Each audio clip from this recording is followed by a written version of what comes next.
Yes. You see, the big trees will shade the little trees. And so as the sun moves around the board here, this is the sun, and it goes around from side to side each round, you're earning points, sun points, based on how much sun or photosynthesis your trees are actually working on here. So coming this way, this tree is shielded by this tree, so looks like this little guy's not going to get any. Oh, wait a second. You wanted me to do a video on photosynthesis, right? Well, that's what I'm doing. It's a photosynthesis game. It's a great little game. In fact, it's super easy. It's fun to play. It doesn't take that long. It's not that complicated. But we're not shooting for points here to win.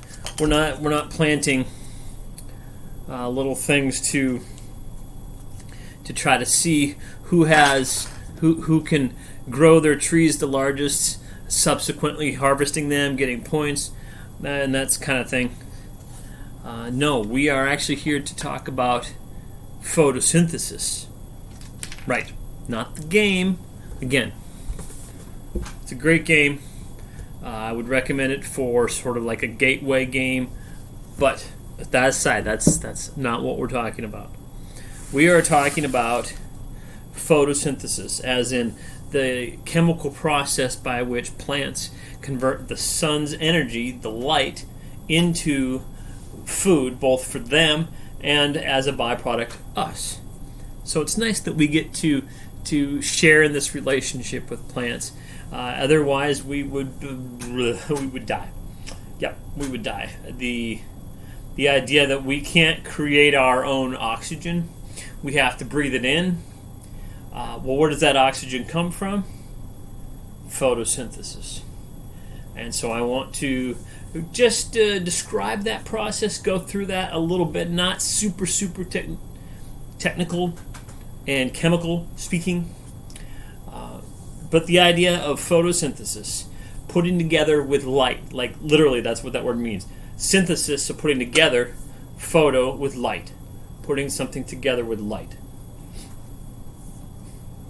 As you might imagine, the idea that all these green plants that are surrounded by us in this entire world can do this process of photosynthesis. That's very true. Gotta get my handy dandy little board here. So in essence, there are two main components.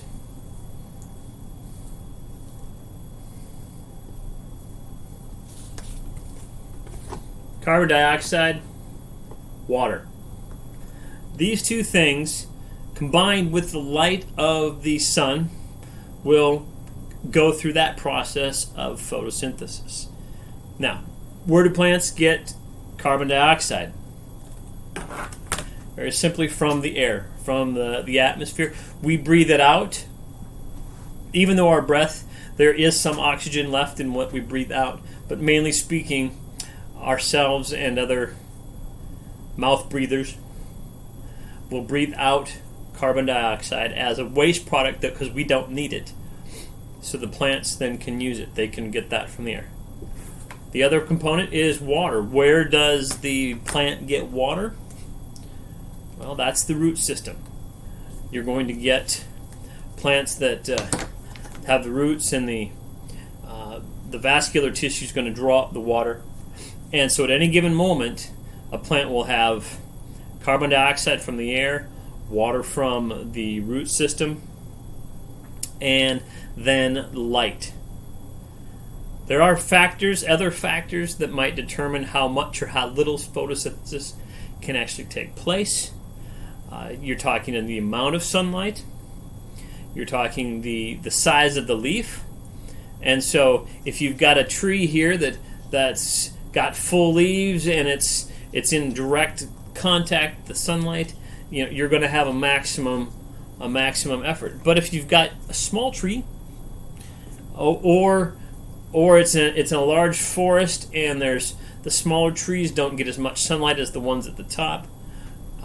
Waterfall. So obviously things like rainforests, tropical areas that have more water, those things are going to affect the amount of photosynthesis that will take place. All right. So we have here in our plant, we have these things. Now, this is a very rough drawing because, well, it doesn't need to be super accurate.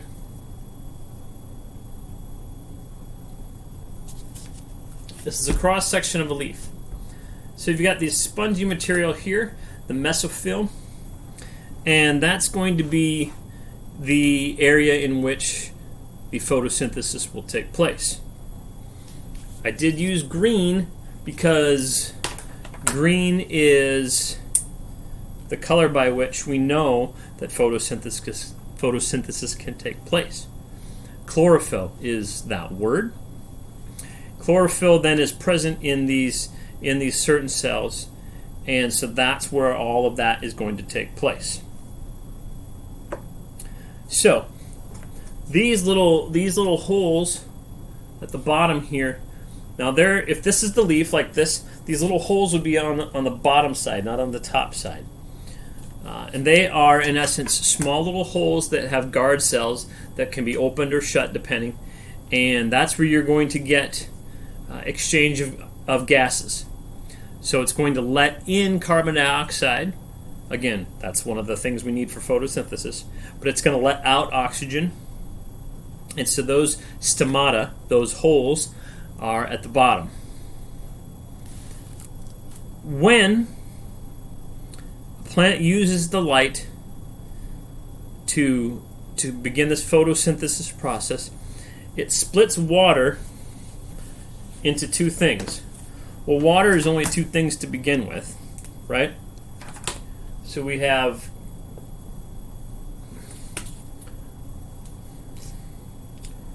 well, that one doesn't work. Let's try one that maybe does work.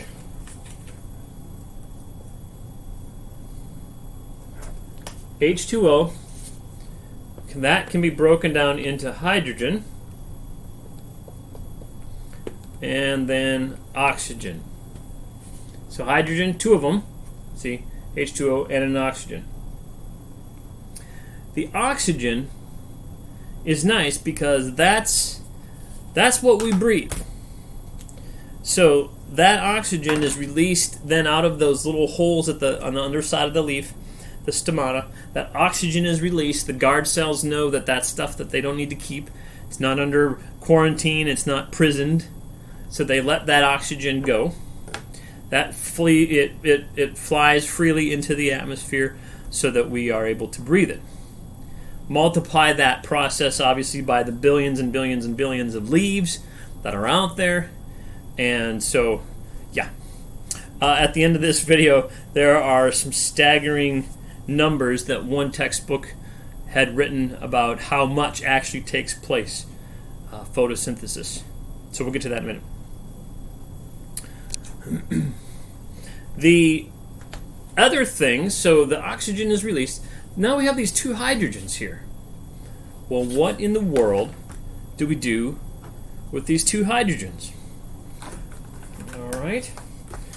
Well, these two hydrogens, they have to go somewhere. They have to do something. And yes, they have a purpose. We'll continue to use the blue.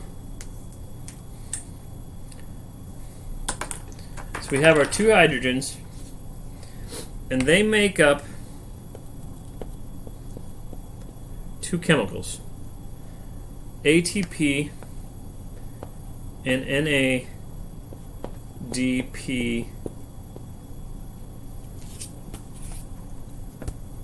ATP, NADPH. All right. So once the hydrogen is kicked out of the leaf, the hydrogen then is used in the processing of these two chemicals. Now, the idea that photosynthesis needs light, obviously that's part of the word, photosynthesis. But along with the light part of that, of the reaction, there are parts of photosynthesis that take place, and they're called the dark reactions, sometimes called the Calvin system or reactions, because they don't technically need light at that point, but the overall process is still called photosynthesis. So these dark reactions are where these two chemicals come into factor. So then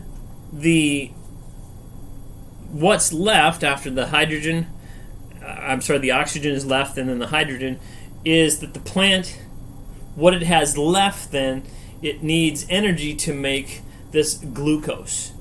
Glucose being a simple sugar. You've perhaps heard it in other classes, and we'll leave it at that as to what that is. And so these two chemicals aid in the energy process by which the plant can make glucose. And then what happens is glucose is stored up if the plant can't use it. Oftentimes, if you've tasted a plant, sometimes the sap can be a little bit sweet. That's the idea. It's the same kind of process where we get our sugar. Sucrose would be something that we would just call table sugar. Glucose is something related to. And we have glucose in our body. Glucose is a very common, basically a simple sugar. I guess we can call it that. But these two chemicals aid in that process, the energy that it takes to make that simple sugar, that glucose. These two chemicals are made because of the two hydrogens that come off of each of the water molecules. All right? So that's just an overview of what photosynthesis is. I'm going to give you the chemical reaction, basically speaking. So we have carbon dioxide plus water, add the sunlight, and then we have